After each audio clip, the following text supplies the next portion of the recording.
Hi everyone, welcome back to another 1 to 400 scale model airport series update. Big difference in this is you can probably see that there's a lot of detail now on the board. That is because I completed all the line work. Now all I've got to do is build the terminal and put the grass down.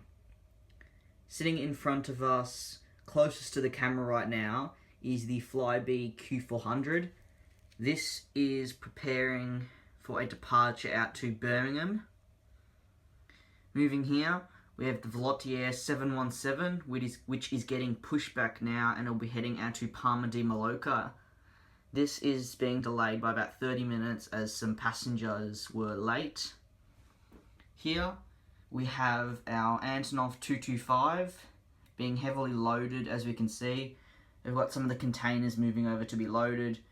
Also, part of my new GSE packs, we've got the Herpa 1 to 500 fire trucks, which is sitting here now. This is kind of now like the fire truck stand. I've got two which are being used for an inaugural flight, which you'll see in a second. But yeah, this is where I'm sitting them at the moment. So here's the big beast. I will have a review of this model up in the middle of this week, so I hope you guys do enjoy that. As we can see over here, other detail I did was I added 6 GSE stands, so 3 on each side, where just like little containers are stored which aren't being used. Moving a bit further over, we have our Lufthansa Cargo MD-11, very nice model.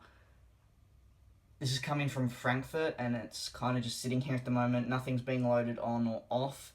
It will start being loaded properly tomorrow morning. Moving over, preparing to take off, we have the KLM 747-400 in the new colours, registration PH-BFT. This will be on a very short hop to Amsterdam. You can see the inaugural just over there. Here we have the Air New Zealand Boeing 777-319ER, registration ZKOKQ. This is in the all black, not all blacks, the new all black scheme made by Phoenix. This is heading off to Los Angeles and then we'll be going to Auckland. Getting its water cannon salute now, we have the Phoenix R2D2 ANA 7879. I had a review of this up on my channel. Well, I have a review, sorry. So you guys can go and check that out. It's got over 1,000 views. I might link it in the description or put a card now so you guys can click on it and watch it. To our remote holding stands, we have the Hekla Aurora, Icelandair 757-200. This will be heading off to Iceland tomorrow morning. As you can see, we've got some stuff there. Back onto the detail of the board with a bird's eye view. You can probably see the roads, all the taxiways, where the jet bridges will be going. Yes, to anyone that wondered, you will be boarding from the left of the aircraft, as we can see. I would have the out bridges here, but currently they're packed away, as I've still got to do a bit more work there. Moving along, we have the Ryanair 737-800 EI-FIT. This is in the standard Ryanair livery, not the Boeing one. Catering is being put on board and passengers are entering from the back. This will be departing in around 20 minutes. Oh, and by the way, here we have some stairs and a catering truck. One's leaving the area, one is coming in, of course. At the very back, we have our Monarch Airbus A321, which is being heavily loaded, and serviced. We have a truck servicing the engine, and the people have just arrived ready to board. Pushing back for a flight out to Dubai, we have the Emirates Airbus A380-800. This is in the United for Wildlife livery, registration A6-EEI. This was the first United for Wildlife. At the other 4-engine, I guess you could say quad jet stand, we have the Etihad Airways Airbus A380 Formula 1 to 400 scale. This will be heading out to Abu Dhabi, I believe tomorrow morning as well. By the way, if you didn't know, the current time at my airport is around 8 PM. So I'm working on a schedule for the airport, so pretty soon I'll have like departure time, arrival times, and everything like that. So the updates will be a lot more scheduled, and maybe I won't be stumbling over my words or trying to figure out where the aircraft are going, because at the moment I'm kind of just making them up as I go. So yeah, this is heading off to Abu Dhabi tomorrow morning.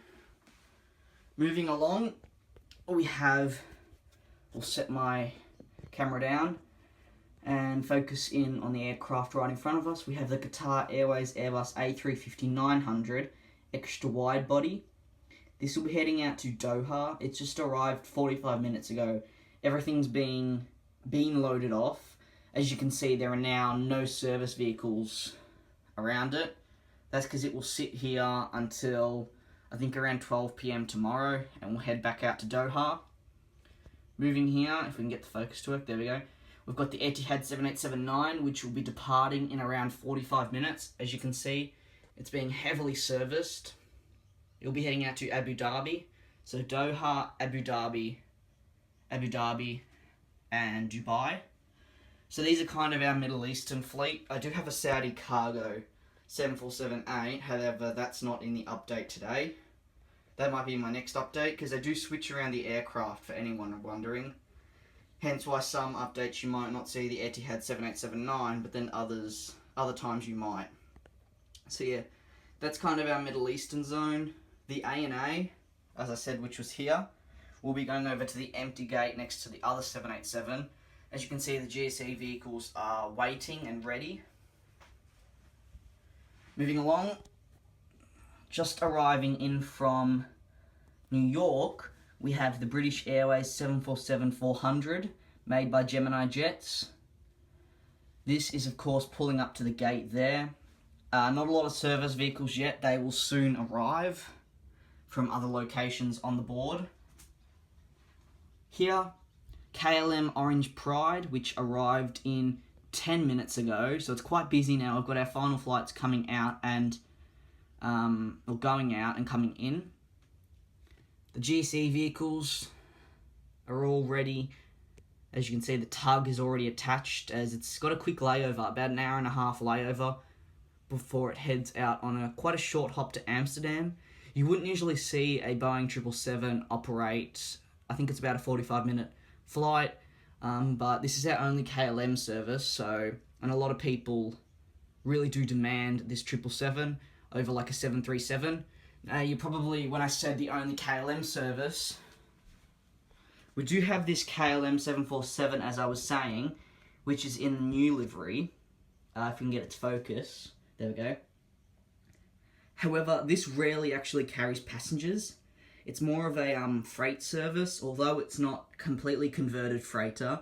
In the future, we might actually see this as a KLM cargo 747. Not too sure though, we will have to see, of course. I forgot to mention, just here we have the Aer Lingus A320 heading out to Dublin. It will be departing after the KLM. Moving back along to our final aircraft. Garuda Indonesia SkyTeam Boeing 777-300ER. This will be heading out to Denpasar in around about 2 hours. I feel like this is the final flight of the day, although I am a bit unsure. Anyway, that is all the flights for this update, like all the planes. I'm now going to progress to talk a little bit more about... Focusing's a bit off today, guys. I do apologise, very weird. Anyway, I'm going to now progress to talk about all the line work I've been doing. Okay guys, now we're onto a different camera, so a bit of a camera change, because I was having some problems focusing with my phone. So now we're using the Panasonic HD VXF990. This is also now sitting on the tripod, because I'm going to talk a little bit about the line work that I've been doing. So, a lot of you were always saying, oh, where's the taxiway? The taxi lines, the runway, and I just never really completed it. Well, I'm happy to say I finally have. All the line work is complete now to the airport. I will not have to do any more. I'm looking at, however, doing a sort of graveyard or media area, which will be located, if I just zoom out, it will be located where the Antonov is sitting. I know it's sitting in the middle of nowhere. I've just had to take it off its stand, because I've got to rearrange some GSE vehicles for a thumbnail. But yeah, I'm looking at doing like a media area where I might have some 1 to 500 people, a couple of buses, and maybe in the future build like a stand. And this is where the media will go for rare arrivals, inaugural flights, etc. A bit like what we see happen at Melbourne Airport when there's an inaugural flight. A lot of people will go and stand on the grass. However, I want to look at actually building, like painting an actual area for the media, spotters that have gained an airside pass, etc. So I will be looking at doing that. That might be in the next update, although I'm not sure. I really do need to do measurements and my research on 1 to 500 figurines, because at this stage I'm not 100% sure if they're still on the market. I know Herpa made them, but I have not been able to find them anywhere available. They're all sold out, so we will have to see about that idea. That's just one of the many ideas I've kind of had. Back onto the work I've actually been doing, which is here. You can probably see we have the Herpa 1 to 500 floodlight located just next to the road. To the left of that we have a GSE stand, ground service equipment, in other words. So that's GSE is kind of the abbreviated version. A lot of people don't know what GSE stands for, so yeah, it's kind of your ground accessories, equipment, or vehicles. So we can see we've got 3 sitting there. We've got the tug, the baggage loader, and I'm not too sure what the yellow thing is. I think that's like part of the loading set I got. So what I did was, for every single bit, it's all the same measurements. In my remote holding stands, the GSE stand is all the same size. What I got 3 GSE vehicles, put them next to each other, worked out the measurements. I think it was about 7 or 6 centimeters across and like a centimeter or 2 up. And then I just kept doing it for each gate, and that worked out well. Now, on the other side of the aircraft, you can probably see the red lines. I'll just zoom in. Hopefully it stays. There we go. You can see the red lines. Those red lines are where the out bridges will go eventually, so that's like a no-go zone. Yes, and as I was saying, I have fixed up the airport. You guys will be very happy. All passengers now board from the left of the aircraft. Hence why, if we were to go nose on with this aircraft, you'd see, or let's say you were sitting in the cockpit, to the left of the plane, that's where they board. So although it kind of looks weird here, and it's like, hang on, it's on the right-hand side, trust me, it all works. So that's all good. We did that. What else did we do? We forested the taxi lines leading onto the main taxi line. Now, you can just see that we've joined it, if it will focus. We've joined it in the centre of your screen. I won't go into too much detail of how I did this, because I do want to release all the info in how to build your very own 1 to 400 airport episode 3, which I'm again having to re-record because I messed up one of the sections. I think there was no audio or something. Anyway, that was only 6 minutes, so I should be able to redo it, even though when I recorded the original bit, there was no detail. That was on the runway. So stay tuned for that. That should be out very soon. Onto the detail of the runway. This runway is runway 26, as you can probably see.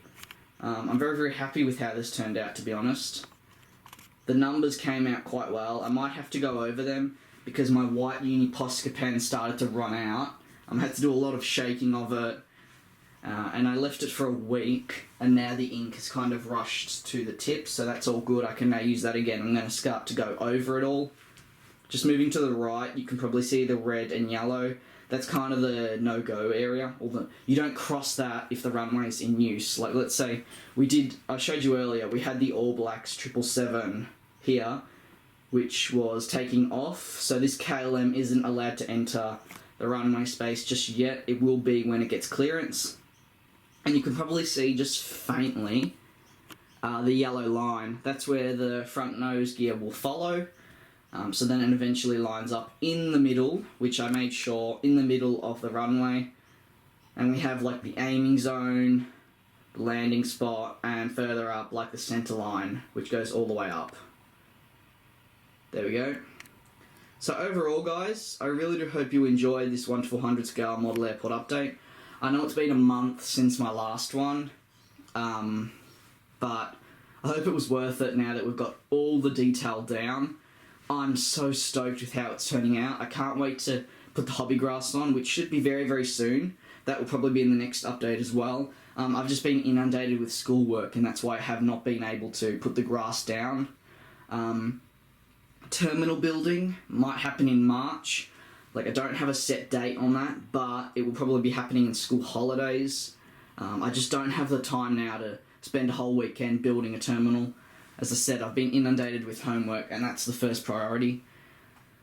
Hope you guys enjoyed this video. If you did, leave a like. Tomorrow I have a new short film going out. I know a lot of people will enjoy that, so stay tuned for that. Hope you enjoyed my Melbourne Airport spotting compilation, which was in 60 frames per second. It's a big up in quality, so I hope it lived up to your expectations. Anyway, I'll see you guys in the next episode, or I will see you in my AN225 model unboxing, which will be coming out on Wednesday, so mark your calendars. An unboxing of this absolute beaut will be coming out on Wednesday. See you guys.